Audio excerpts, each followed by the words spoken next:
नमस्कार, कश्मीरी पंडित कल्चर में मैं उज्ज्वल हांडू आपका स्वागत करती हूँ।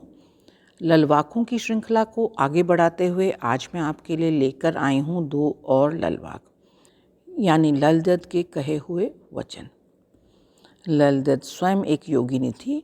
वह जानती थी कि ईश्वर प्राप्ति की राह में लगे साधकों के लिए जीवन में संयम बनाए रखना कितना आवश्यक है। उनके इन वाकों द्वारा वे जनसाधारण को संयमित जीवन जीने की सीख दे रही हैं। जैसे अपनी आवश्यकताएं सीमित रखो, अधिक खाओ नहीं, अपने शरीर की अधिक साज सज्जा न करो, अधिक चीज़ों का संचय न करो इत्यादि।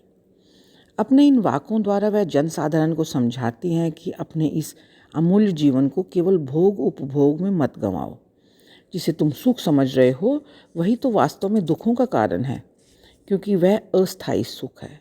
वह कहती हैं कि परमात्मा को जानने का प्रयत्न करो, उससे साक्षात्कार करो, इसी से तुम्हें परम आनंद प्राप्त होगा, क्योंकि यही स्थायी सुख है। चलिए पढ़ते हैं आज के वाक, जानते हैं इनका अनुवाद और समझते हैं इनका भावार्थ। तो पहला वाक इस प्रकार है। ख्यन ख्यन करान कुन्नो वातक न ख्यन गत्सक अहंकरी सोमुई खेमाल्य सोमुई रोजक सोमुई ख्यान मुचरनय बर्ण्यन तर। इसका अनुवाद इस प्रकार है। केवल खाते रहने से कहीं नहीं पहुंचोगे और ना खाने से तुम अहंकारी बन जाओगे। हे प्रिय, सम खा, यानी सीमित खाओ, उससे तू सम रहेगा। सम खाने से खुलेंगे बंद दरवाजों के सांकल। आइए अब इसका भावार्थ जानते हैं। इस वाक द्वारा ललदत समझा रही हैं कि जीवन में केवल भोग उपभोग में मत लगे रहो, इससे तुम्हें कुछ हासिल नहीं होगा। मनुष्य जीवन का लक्ष्य तो परमात्मा का साक्षात्कार करना है। अगर तुम्हारा मन केवल खाने पीने में ही लगा रहेगा तो तुम स्वार्थी बन जाओगे और तुम्हारा मन ईश्वर भक्ति में नहीं लगेगा। वाक में वह आगे कहती हैं कि अगर भोग का बिल्कुल त्याग कर दोगे तो तुम्हारे मन में त्यागी होने का भी माना जाएगा। लेकिन साधना में लगे व्यक्ति को अहंकारी भी नहीं होना चाहिए। जब तक उसमें अहंकार रहता है तब तक वह ईश्वर को प्राप्त नहीं कर सकता है। इसलिए वे बीच का रास्ता सुझाती हैं। वे जीवन में भोग और त्याग में संतुलन बनाने पर जोर देती हैं, क्योंकि भोग और त्याग दोनों ही अपनी अपनी जगह में जीवन में आवश्यक हैं। वे प्यार से समझाती हैं, सोमुई खेमाल्य, यानी हे प्रिय, सीमित मात्रा में खाओ, ना बहुत अधिक ना बहुत कम।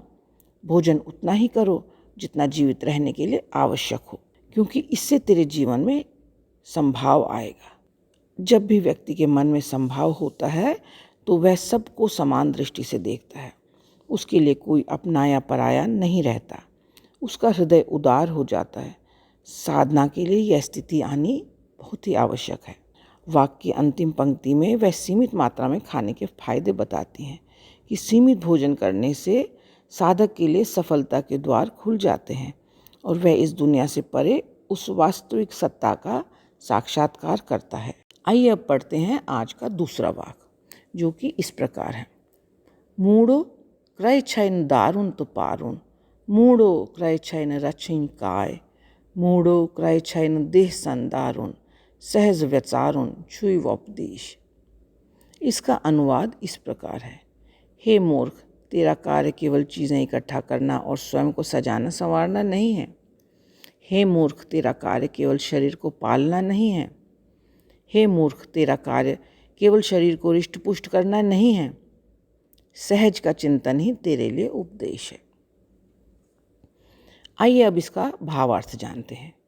इस वाक में ललदत हमें अपने शरीर के प्रति अधिक चिंतन करने से रोकती हैं। वे कहती हैं कि तुम्हारा काम केवल पदार्थों का संचय करना या अपनी काया को सजाना संवारना नहीं है, ना ही केवल इस शरीर को पाल पोस कर रिष्ट पुष्ट बनाना है, क्योंकि यह शरीर तो नश्वर है। नश्वर चीज़ के पीछे नहीं रहना चाहिए। लेकिन इस शरीर में ही परमात्मा का निवास भी है और इस शरीर द्वारा ही हम उस परमात्मा का साक्षात्कार कर सकते हैं। इसलिए हमें इसकी रक्षा भी करनी चाहिए, यानी यहाँ भी जीवन में संतुलन रखना है। अगर कोई व्यक्ति स्वयं को सजाने संवारने में ही अधिक ध्यान देता है तो तो ऐसे व्यक्ति को स्वयं से मोह हो जाता है। उसका सारा ध्यान स्वयं पर केंद्रित हो जाता है। वह स्वार्थी बन जाता है और यह मोह, स्वार्थ और अहंकार ईश्वर की साधना में बाधा पहुंचाते हैं। वास्तव में जनसाधारण के लिए ललदेद माँ समान थी। वह सभी का भला सोचती थी। जैसे पहले एक माँ जो होती है वो बच्चे को प्यार से समझाती है। अगर वह बच्चा फिर भी नहीं समझता तो माँ उसे डांट कर सही रास्ते पर लाती है। उनकी यही भावना उनके वाक्यों में दिखाई देती है। पहले वाक्य में वे प्यार से समझा रही हैं जब वे कहती हैं कि सुमो एक हिमालय। वहीं दूसरे वाक्य में उनकी फटकार दिखाई पड़ती है जब वे कहती हैं कि मूढ़ो क्रय छयन दारुण तुपारुण। तो ये था ललवाकों पर मेरा आज का वीडियो। आशा करती हूँ आपको पसंद आया होगा। आप इसे लाइक, शेयर और इस पर कमेंट कीजिए और मेरे सभी वीडियोस को सबसे पहले देखने के लिए मेरे चैनल को सब्सक्राइब करें और बेल आइकन दबाना ना भूलें। एक नए वीडियो के साथ जल्द ही आपसे दोबारा मिलूंगी। तब तक के लिए नमस्कार।